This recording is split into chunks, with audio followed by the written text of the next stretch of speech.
You guys are on camera. Are we on? Well, listen, I want to say that Andy and I disagree about everything. Absolutely. But I always defer to him because he's older than me.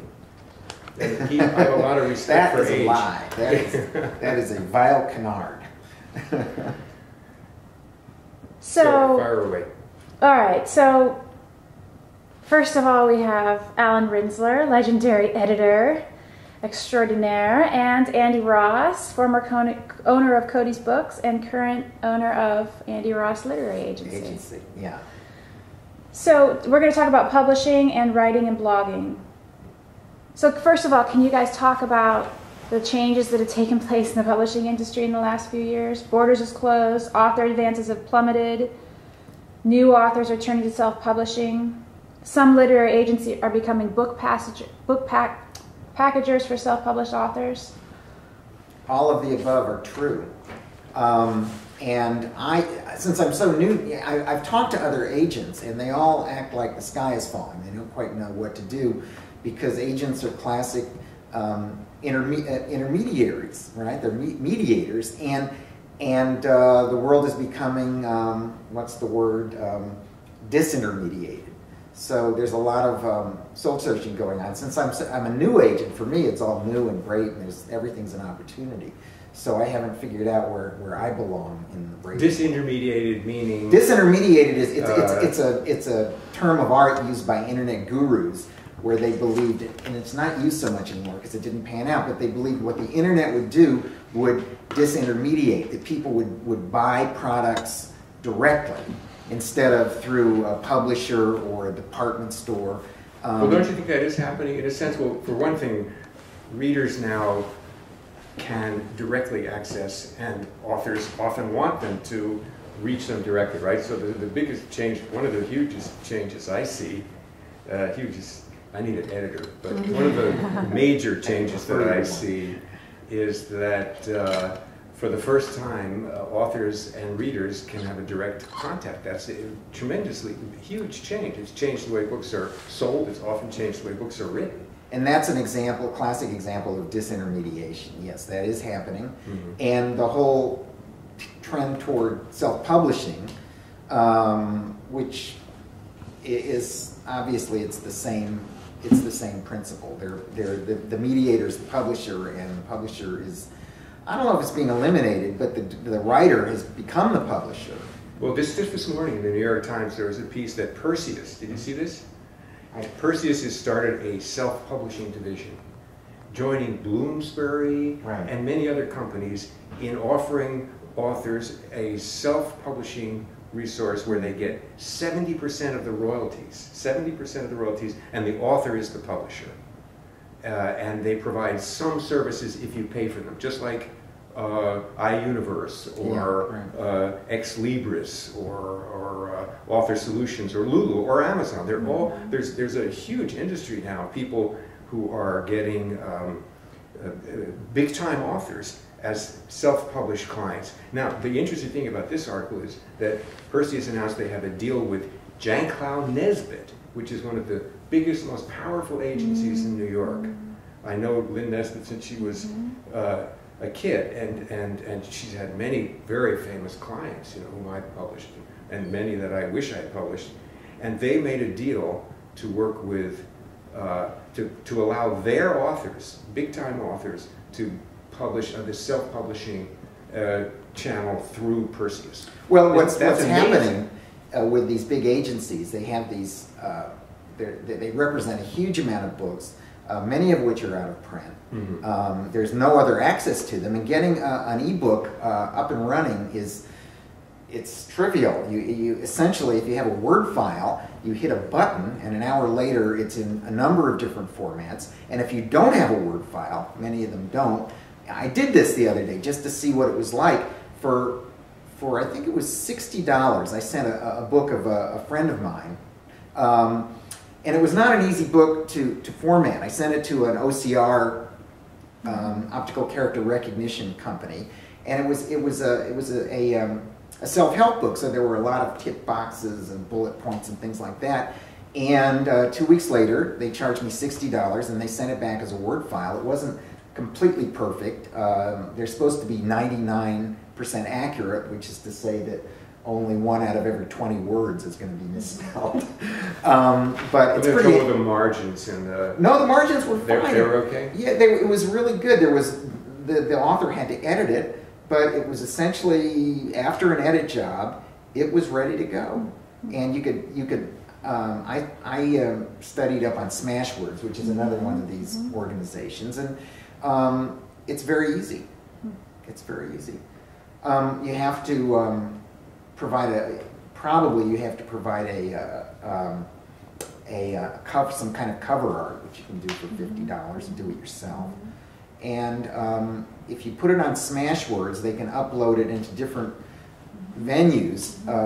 They can't do Amazon. Amazon's very possessive, but you can do something similar on Amazon and get a Kindle edition. So you have to do it twice. But in terms of changes in the book business, I mean, just to pull back a little, when I started in the book business, it was kind of a boys' club. It was a Jewish boys' club too. All those conspiracy theories are true. The media is definitely, the book business has always been controlled by Jews. The only non-Jew around was Nelson Doubleday, and he hired a lot of Jews. Really. Yeah, but Alfred Knopf and Bennett Cerf and Richard Simon and all those guys, and they were smart, funny guys who were kind of hustlers. You know, they were making a living doing crossword puzzles and cookbooks and golf books, whatever. You know, they were not literary giants, and they were not in it for the art, although they managed to publish some great books, and those are harkened back as the golden ages of book business. But also there were practically no women in 1962 in any position other than secretaries. And that's changed tremendously. First of all, you don't have to be Jewish anymore, although it helps. And secondly, the women are now the top executives, many of the top executives. And there's preponderant, if you go to a convention or a conference, most of the people are women. There are a lot of reasons for that, but it's definitely a big change, aside from these other changes in technology.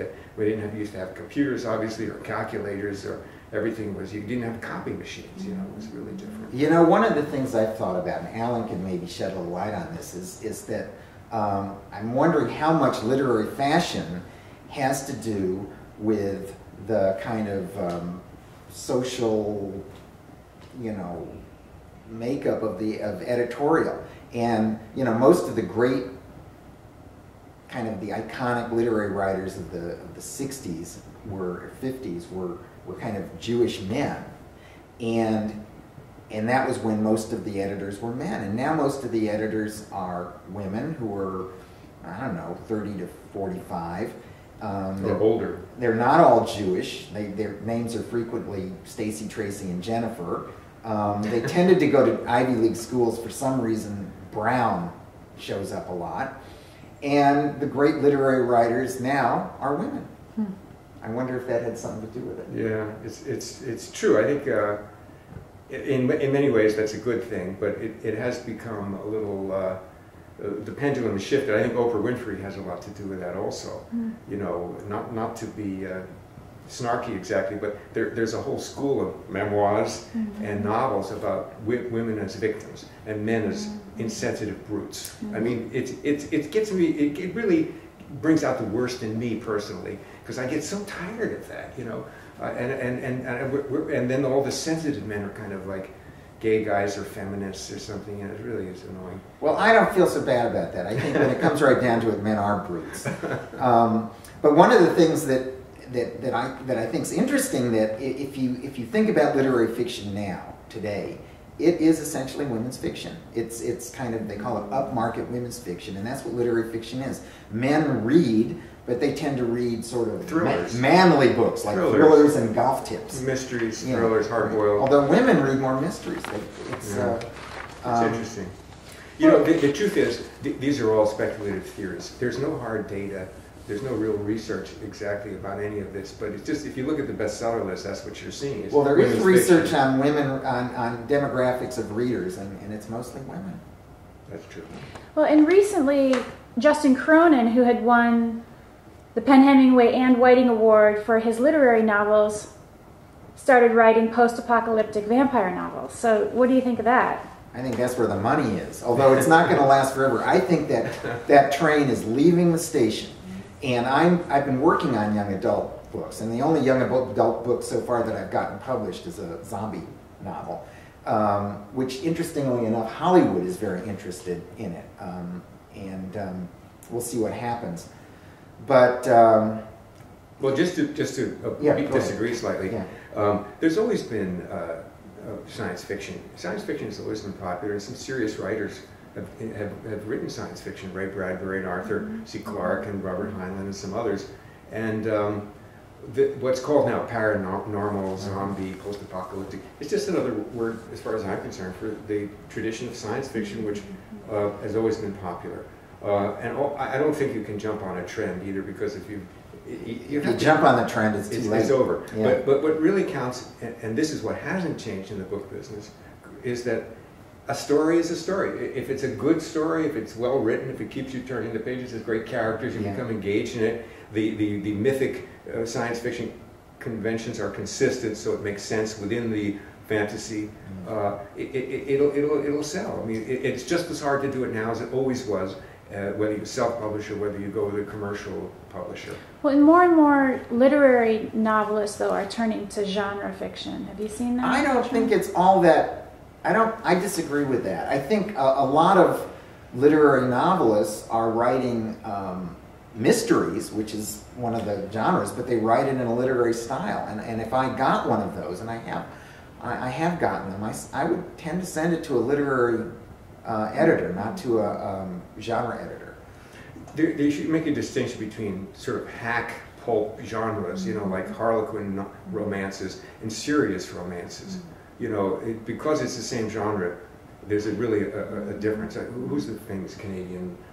Margaret Atwood? Margaret Atwood writes science fiction, and so does Doris Lessing. I mean, you know, that's a little different than genre fiction or science fiction.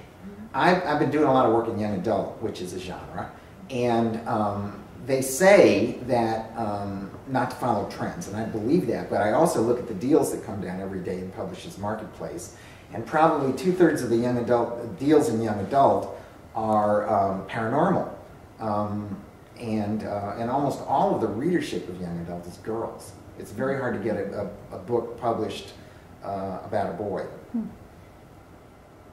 It used to be, science fiction used to be kind of a boys genre. Now in some ways it still is. In some ways it still is, yeah. The thing is that what they're finding out now, and I've talked to a lot of young adult editors, is that boys read a lot, and one of the classifications is middle grade, which is usually about 9 to 14. And boys read a lot until they're about 13 years old. After that, they either go straight to Stephen King, or they stop reading entirely and play video games. So that the young adult genre, which is relatively new and extremely robust, about 80% of the readers are girls. Well, I love Nancy Drew when I was a kid. Young adult books have been around. Robert Louis Stevenson. But they didn't call them young adult books. No, as a genre, as a term of art, it's relatively new. That's right. Sure. So you don't think customers' reading habits are changing? Oh, I think they are a lot. They're changing to be more ebooks. More and more people are. It was predicted to happen quicker, actually, but now it really is happening. There's a real shift. People either have an ebook or intend to buy an ebook. It's really happening.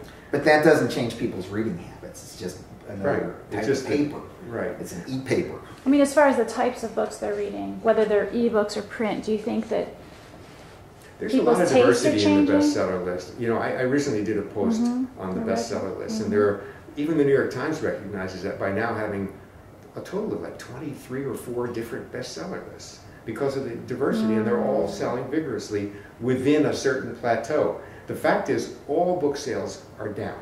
The first 6 months of the year, the AAP, American Association of Authors, APA, American Publishers, what is it? The official American Association of American Publishers. Yeah, announced that trade book sales are down about 6% overall. E-book sales are up, and that compensates for some of it. But generally, book sales have declined, maybe because of the economy or because more people are reading free stuff. Or they haven't declined that much. There was another survey that in the last they went over 3 years or something, and it was down 2 or 3%. That surprises me, since I think the internet has killed people's attention spans, and reading a book requires an attention. And I think, Alan can tell you that there's a lot of pressure now when people are writing novels. There's a lot of talk about word count. They want shorter novels because of that. I heard somebody who wrote a historical novel where you can usually get by with bigger word counts. The UK edition of their book was 100 pages longer than the American edition because people's attention. I hate to hear that. I know it's true, but I hate to hear that because a book should be as long as it needs to be, and some books really need to be long. Right. But I think there is some. One of the reasons is if you're doing an actual book is that paper is so expensive. There are a lot of sort of technical problems in the book business that are really making it a crazy business. As you know, books are returnable. I mean, why are they returnable?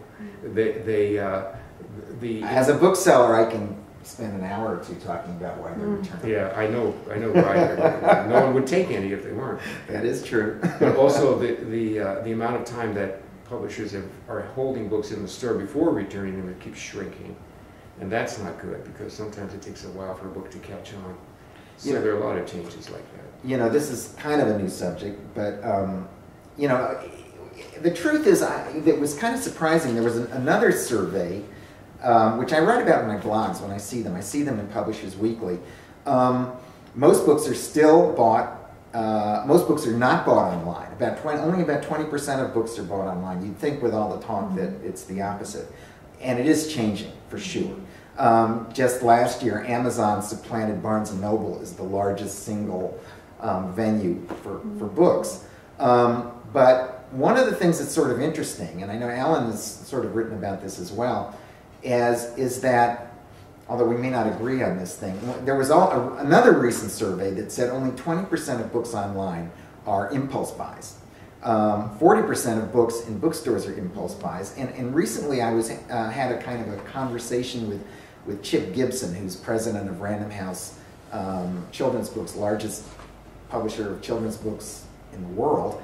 And he said that 80% of children's books are impulse buys, and they're very concerned about the fact that the bookstores are disappearing. They have a concept, they talk about discoverability, and it doesn't work well online. Amazon spent millions of dollars with these books that flash on, saying if you like this, you'll love that, but it isn't working all that well. You can't browse. You can't look at the first, you can't flip through it. Well, they do. I mean, they give you 5 pages, but it doesn't work. It's not the same. Yeah, it's not. There's nothing like going to a bookstore and looking through a book. I mean, you just can't beat that. And this is and bookstores are going out of business every day, so it's obviously Borders. Well, here's a trend that you must appreciate, which is that whereas Borders is closed and Barnes & Noble's is hurting, they are hurting. Yeah, for sure. Independent bookstores are flourishing. Some are closing too. Some are closing, but some are really, those that are smart and are surviving are doing really well. I was at a panel on last week, Wednesday, at the NCBPM, what is it, the Northern California Book Publishers and Marketing Associates, a very lively group, and there's a panel of independent bookstore people. The Booksmith on Haight-Ashbury, Mrs. Dalloway's, which is right down here on Elm, which is a great store, and of course Book Passage, those 3. And they are really hardworking, smart people who have figured out how to make money as independent books. They do events, as independent bookstores, they do events, they cultivate their community, they respond to the local interests, they just are able to have an identity and a personality that works for them. Well, it is true that the smaller bookstores seem to be more robust than the larger bookstores. Stores like Cody's had huge overhead, and the book business changed, and in a lot of ways the changes were sort of like a perfect storm. They all cut against what bookstores are good at. And the small bookstores have low overhead and they can survive and in some cases prosper. But I think the trends in the book business are not favorable towards independent stores, but any kinds of bookstores. Well, and now a lot of the independent bookstores have Google eBooks. They do. Do you think that's going to help save the bookstores? I would like to believe that. My wife works at Book Passage, and I buy most of my, I use an ebook most of the time now, just because I figured I should understand how the future works.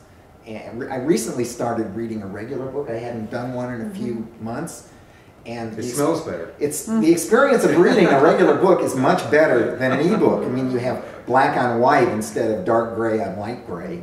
Although there's some advantages to ebooks as well. But reading a book was it was like going to Chez Panisse instead of the Doggy Diner.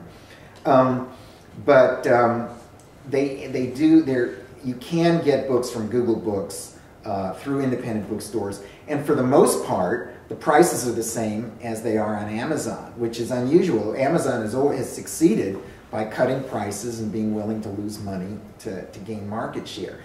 But publishers have adopted a new plan. It used to be in violation of antitrust, but it's not anymore, where they can kind of set the prices. And so you're in a situation where if you buy an ebook from Book Passage, it's the same price as Amazon. So people should do it. Unfortunately, I don't think it's having that much of an impact. But it's happening. It's happening. It is happening, yeah. Everything is changing. I don't think anybody can tell what it's going to be like a year from now. A year ago, I don't think anybody would have predicted that Jack Clow and Nesbitt were going to make a deal to self-publish books of their best authors whose books are out of print or who want to just make more money on their royalties. That's really amazing. A year ago. Yeah, I'm having a fight with another agent about it. Like one of my clients has some out-of-print books, and I'd like to just put them up. He wants to put them up, but he foolishly promised another agent that they had the rights to it, and they're not doing anything. So, well, everything is negotiable. Well, give them a piece of the action. Well, they do, and they say they're going to do something, but they haven't. But agents are very much involved in that, and Smashwords and all of these new companies are setting themselves up so that agents can be a key part of the process. You know what's interesting about the big changes in the book business is they came from the ground up. Book publishers did not plan to have ebooks, did not plan to have a direct access between authors and readers so that every author has to have their own website now and their own blog and their own self-marketing plan. All of that just happened because of the technology and because of the people figuring it out. And that's just really interesting. And publishers have been reluctant and late in getting on board. For years, I worked for a company that shall remain nameless. Actually, it was John Wiley, and everybody felt the same way. They would never post anything for free. Are you kidding? A sample chapter? Forget it. That was like, oh my God. And now, of course, you can get more than a sample chapter, and everybody does it, including Wiley.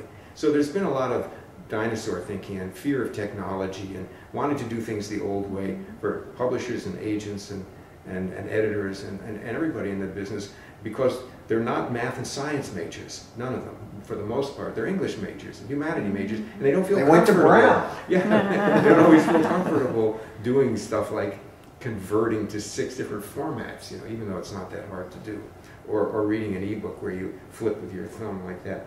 And the iPad, by the way, has very good black and white delineation. No, I know they. Yeah, sure. The Kindle is so good. I'd love to have an iPad. I have a Sony reader, by the way. I don't. Aren't they as sharp? Well, they're like a Kindle. Yeah, it's dark gray on light gray. It's not quite as contrasty as a. I love my iPad.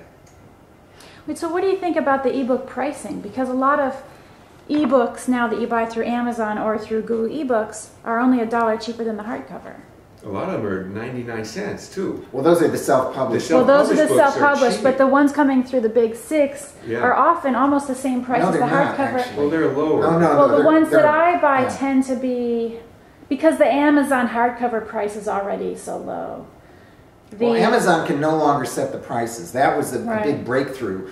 Publishers don't particularly like Amazon. Correct me if I'm wrong. Amazon is too powerful. Also starting to compete with publishers. And they're starting to compete with publishers. And they were trying to drive down the price of books for a number of reasons, but they were driving them down to the point where it sort of devalued the value of books. And so they kind of made a side deal with Apple just to increase the competition, and they developed this new plan where they could control the price of the book. And Amazon resisted it. They wouldn't sell one publisher for a week, and it terrified everyone. But it also showed the kind of the power that Amazon had. Could you explain that? They can set the actual price. What about the discount? They still No, what they do is, and it's legal, it would have never been legal 10 years ago, is the publisher, instead of using kind of a wholesale model, which we sell you a book wholesale and you can price it any way you want, they have created a system where the retailer, Amazon for instance, is an agent of the publisher. So what they do is the publisher sets a price and the agent, Amazon, gets a 30% commission, and the publisher controls the price of that book. And that's what's happening with the major publishers. It's not happening with smaller publishers. But now every one of the 6 majors has this agency plan. And how does that work? Is that for the actual book or the ebook? This is for the ebook. Oh, for the ebook. For the ebook. Yeah, the actual book is still kind of this wholesale plan. Right. Yeah. And Amazon is... So for ebooks only. Yeah.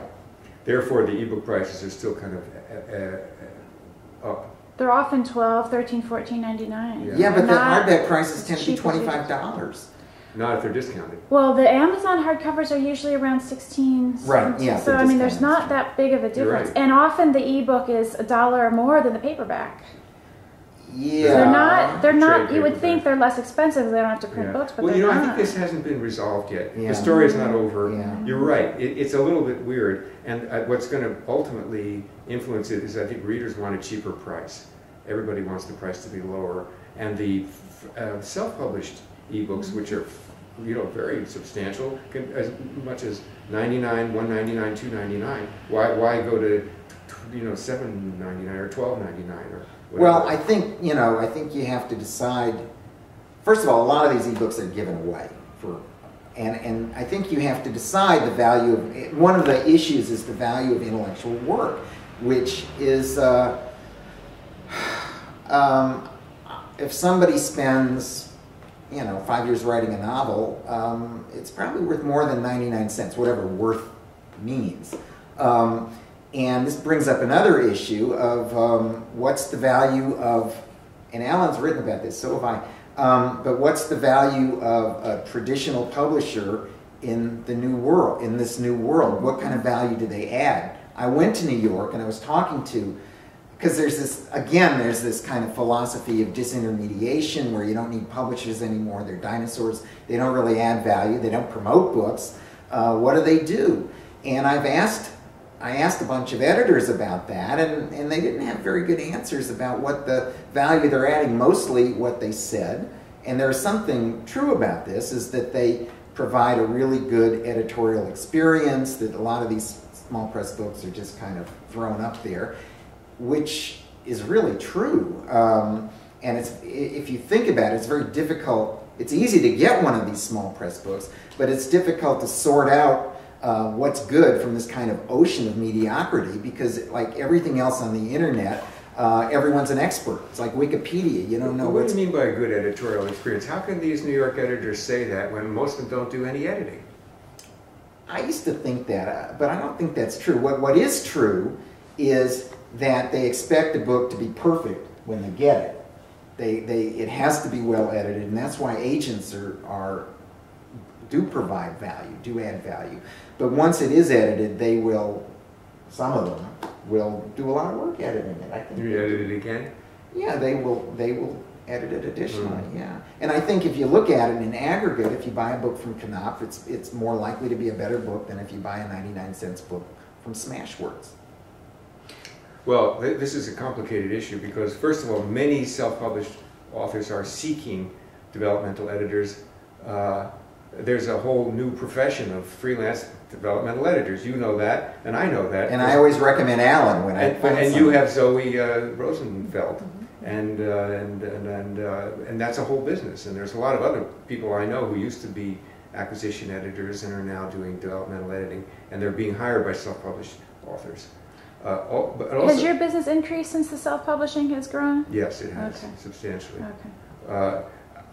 But however, I still don't really believe in, I can't prove it exactly, but I'm pretty sure from what I talk to editors and writers that they're not getting a lot of developmental editing from traditional book publishers, because they're in a big hurry. They've got to fill a quota, they've got a window of opportunity, they've got a list that has to be satisfied. They don't want to mess around with something that has to be worked on for another year or two in development. They want to get it right into production. They're in a hurry. They want a quick turnover of their investment, especially if they pay a lot of money. You're right about that, and in a lot of ways, that if the book is flawed, if the concept of the book is flawed, they're not going to spend a lot of energy before they acquire the book trying to figure out how to make it a good book. They will edit after they get it, though, and they'll put some time and energy into it, but it's more, and some of it's developmental, but I'm finding I have to do a huge amount of developmental editing as an agent, and I think most of the agents who I respect are doing that. Not necessarily the most famous agents who are mostly interested in flipping, flipping contracts. But so you're willing to take on a book that still needs some work? I spend months, and I just took on a novel, which was really one of the best novels I ever read, by a person who teaches creative writing. And we've been spending the last 3 months working on that book. You know, it's really interesting that I'm finding I get kind of intimidated by these people who teach graduate level writing, but the truth is anyone who's been writing a novel for 4 years has lost all perspective. They seem to have no idea what characteristics are working for the reader, or what's just in their mind. And if you read Anne Lamott's wonderful Bird by Bird, she talked about radio K-fuck, which is in your ear, and it's on one side you're hearing the siren song of self-aggrandizement, and on the other song you're hearing the rap music of self-loathing, and this kind of that you've lost all perspective. And my role as an agent is to edit. And tell them what's working and what isn't. But you're very unusual, Andy, really. I don't think most agents do much editing, nor should they, because they don't know what they're doing. I'd like to believe that I added value to that book, and she said I did. I'm sure you did. And also, people who teach writing are not necessarily the greatest. I have horror stories to tell writers in the world. That. Yeah. There's so many. It's interesting if you read Writer's Digest or Poets and Authors, there's so many MFA programs. And you'd think that it was like a law school or medical school. Maybe that's not as job guaranteeing either. But there's so many writers taking degrees as if this will ensure them of success. And believe me, it doesn't. So what do you think about MFA programs? If you need the discipline of having to write, then you probably shouldn't be a writer in the first place. You should have that discipline. I'm very skeptical of most MFA programs, frankly. I don't have, I've given panels at MFA programs, and I've worked with people who teach creative writing, and they, some of them are good and some of them aren't. So, what are the biggest problems you see in new authors' works? New authors' works, oh my God. Like a first-time writer's novel or memoir. Yeah, well, I think Andy touched on that. A lack of perspective and objectivity on their own work. But that's true of experienced writers as well. Yeah, that's true. But if they've never written before, there's an irony. To be a writer, you have to be a bit of an egomaniac, and you have to be a bit of obsessive in order to sit down and devote yourself and ignore your family and your job or whatever else you're doing, and just have the discipline to write 4, 5, 6 hours a day. Or 2 or 3 even. So you're a little bit crazy to begin with, but new writers often are really swept up in their own work to the point where they don't see what they're doing. The biggest problem I see, though, with beginning writers is they don't make a plan.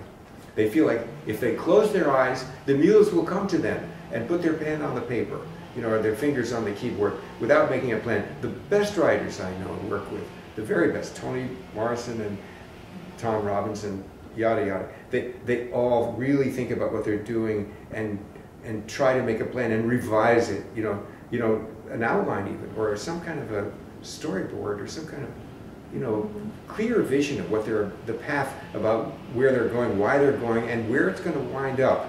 All those kind of structural narrative issues. Try to get at least mostly resolved, subject to change as you go along. but mostly resolved before beginning. I think that's the biggest problem I see among writers. Well, I think all of the writers I talk to, regardless of their experience, have no perspective. I wouldn't have any perspective after these characters live in my head for 4 or 5 years, and I don't know if it makes sense for the reader. So what Alan does is much different than what I do, and I refer people to Alan. But what I do is I kind of come to the experience with sort of a beginner's mind, and I read the book and try to think about how the reader would relate to that experience, because the reader's king, not the writer. And I try to give them the input as a reader, like what was funny, what was boring, where I was getting lost, and it happens all the time from even the best writers, right? Oh yeah. But there are a lot of technical problems. Like one book I edited, it turned out to be really good. It started with nothing but dialogue, and it really, you can't, there's no breaks and no like he got up and walked across the room, dialogue. You didn't even know who was talking.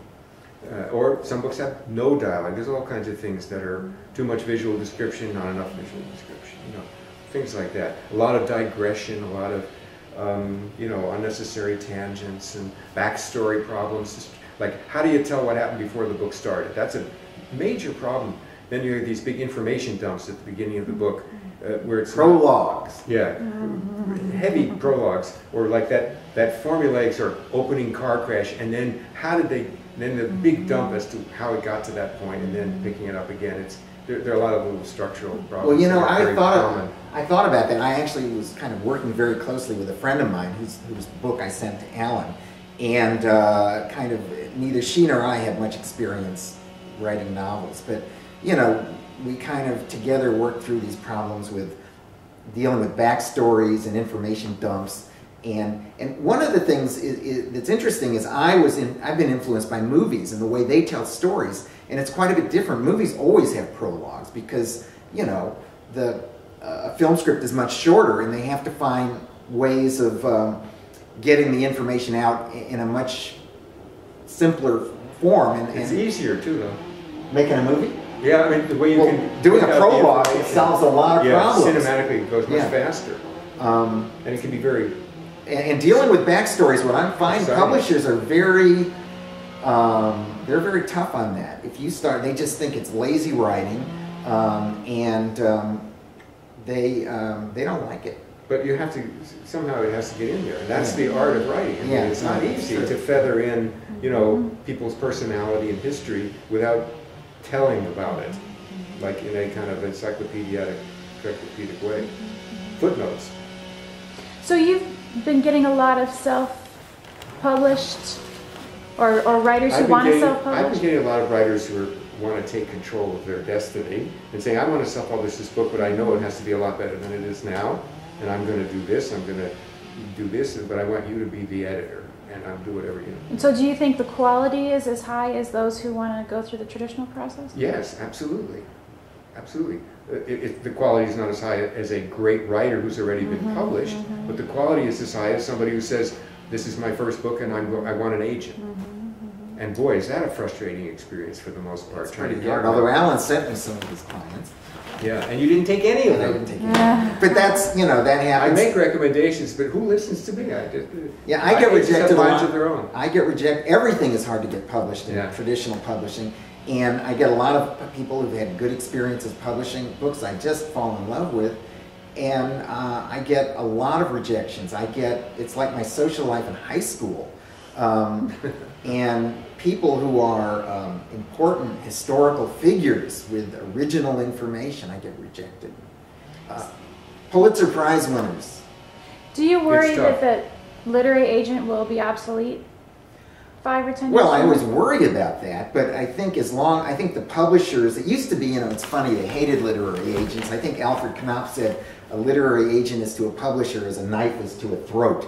And now it's the opposite. They consider the agents the gatekeepers. We are the people. They won't look at a book unless they won't look at a book. And that's where good agents really add value. I mean, we do developmental editing. We make them write a book. When we we work with them closely to write book proposals, and in the process of writing the book proposal, which is a business plan, they have to do the kind of developmental editing, at least in their mind, or else the book proposal is going to stink and I'm not going to be able to sell it. But here's a big change. I think everybody in traditional publishing now is much more risk aversive than when I was a kid.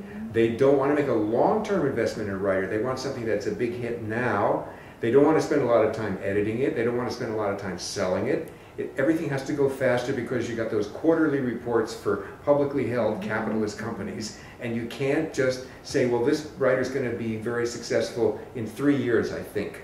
You know, it's just that therefore there's a fear of failure, which is justified because most books do lose money, that causes people not to take as many chances.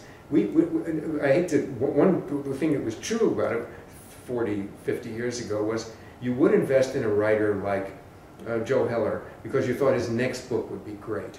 Or other great writers, you know. Faulkner is always the example they use. Fitzgerald, Hemingway, their first books were not successful, but you did it because, you know, you wanted to get their third or fourth book. You don't see very much of that anymore. Well, the word that comes up a lot, particularly for nonfiction, is platform, and everything is platform.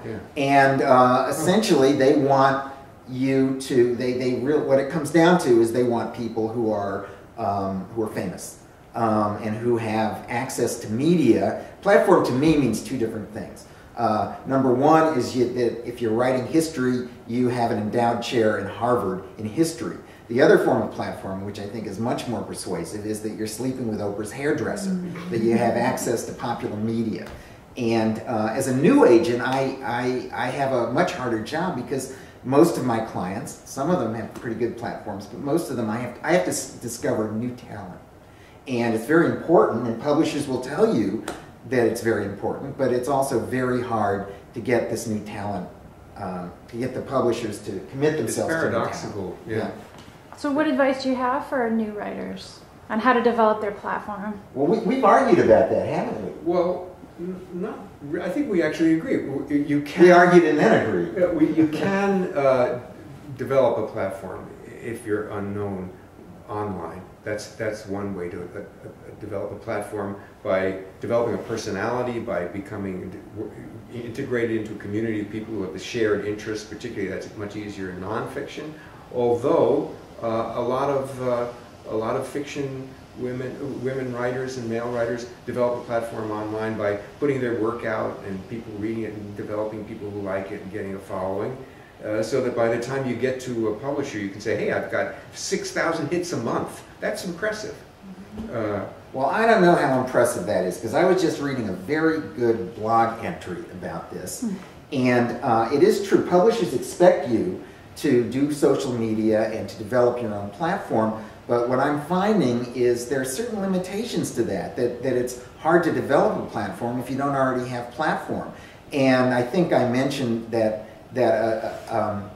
a blog that would impress publishers, that would make them that would make the deal, was a blog which was getting something like 50 to 100,000 hits a day, and they would agree with that. I think you contacted Daniela Rapp, right?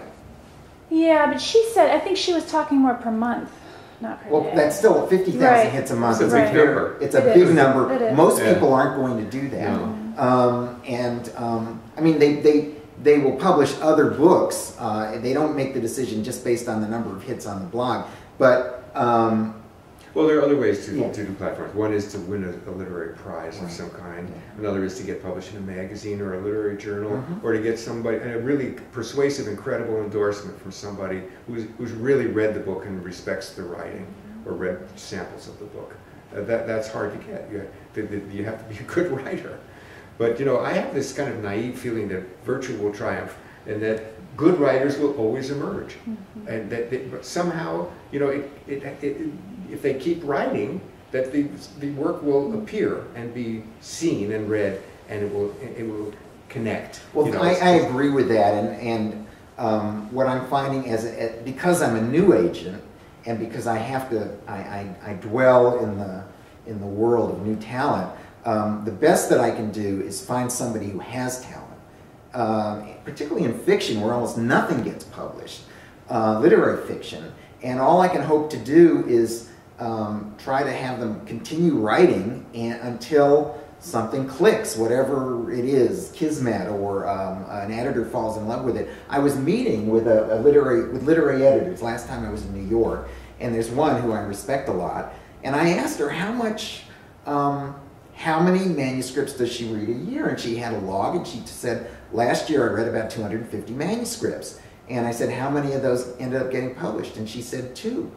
And I said, how many of those 250 were good enough to get published? And she said over 100.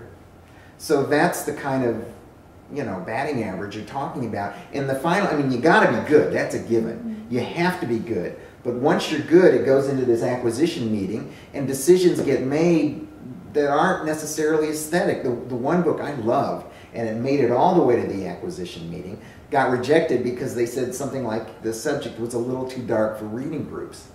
It was a marketing decision. Yeah, if you've been to a few acquisition meetings, and I have, it's really scary how much power that here's a change in the book business. The change is that the balance of power within the company has shifted from editorial to sales and marketing. So that now the sales and marketing people have a kind of a veto. So that even I was executive editor a while, and I could occasionally push through things that were warmly, or not warmly, but coolly responded to by the sales and marketing people. I did so at peril, because they could kill a book by simply not selling it, not pushing it into their accounts. And they have too much power because they're bean counters. Many of them don't know what they're very risk averse. They want a book that the author has already, the last book sold a lot of copies, because there's something called book scan. You know what that is? The first thing that happens when a sales department or an editor, or anybody, gets a proposal is they look up the authors in book scan. And very few authors look that good in book scan, unless their last book did over, 50, 75, 100,000 copies. It's a lot easier to sell a debut novel where there's no record on bookscan than to have somebody whose previous book bombed. And it's just did mid-list. Yeah, they take books by the numbers, and I think there's some reason for that, which is that the Barnes and Noble buyers also look at book scan, and they do the same thing. I used to do it at Cody's even. Yeah, you know what you sold the last title. Right. You have your own numbers.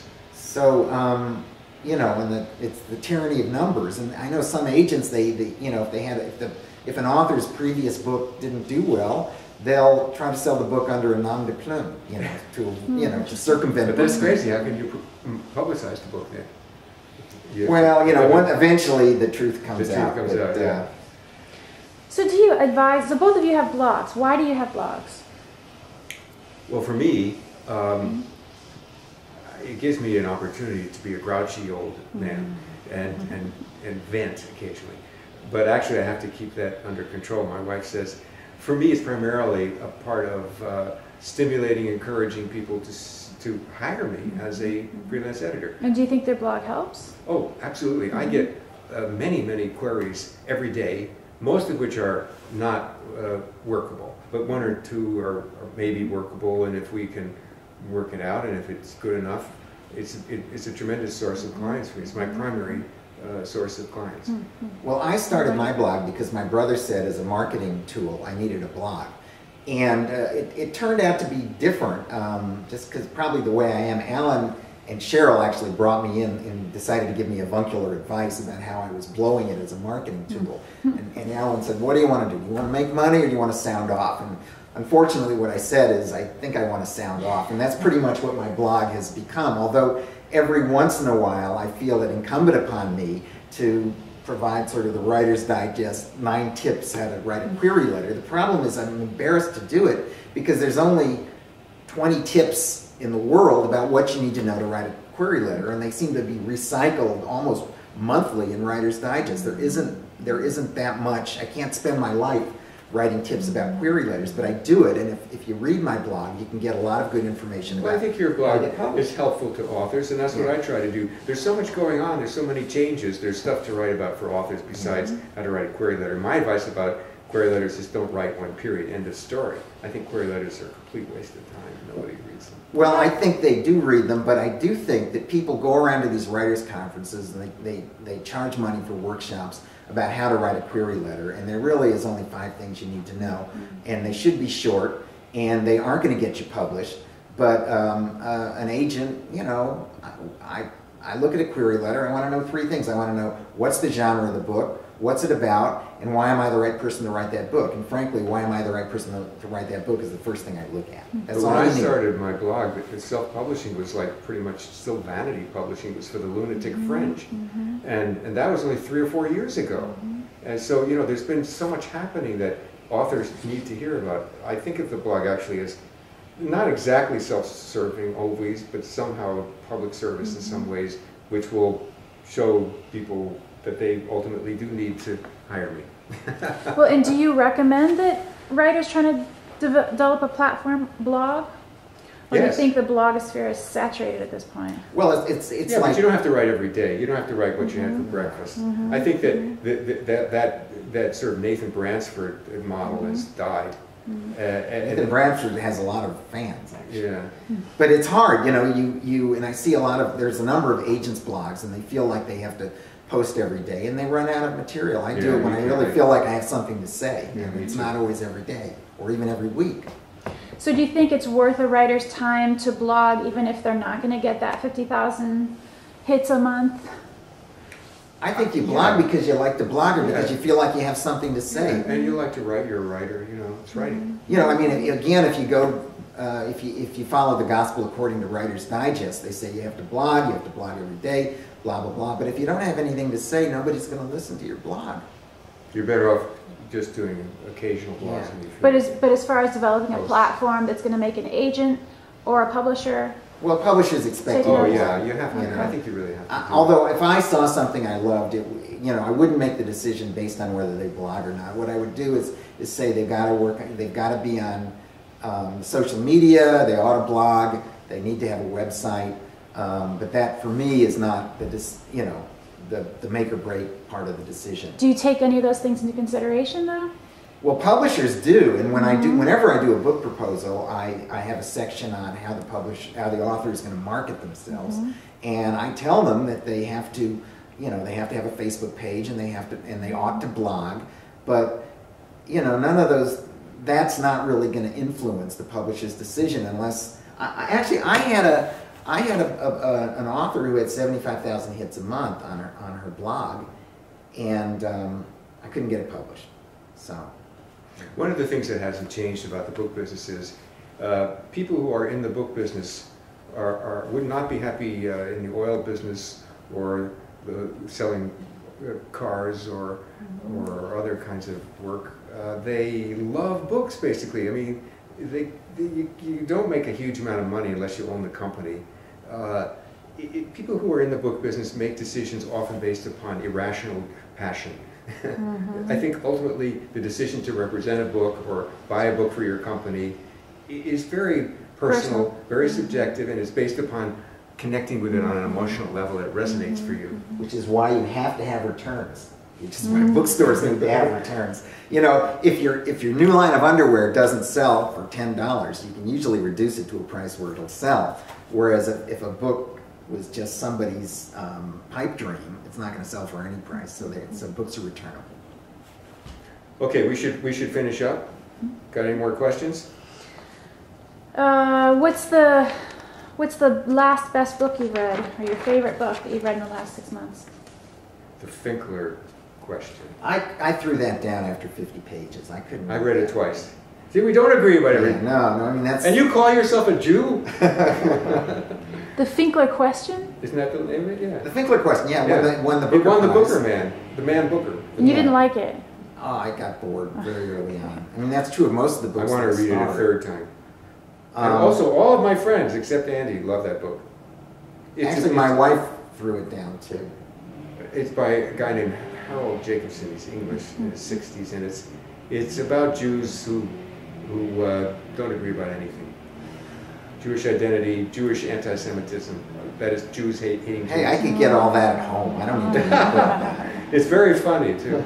Actually, the best book I've read recently is my the novel I got from the slush pile. It's a historical novel, and I love it. And the second best novel I read was also something I got. No, it wasn't slush pile. It was recommended by another agent. Neither of them have been published, and you know I'm up against those numbers of 250 a year, but I like them better than the Finkler question.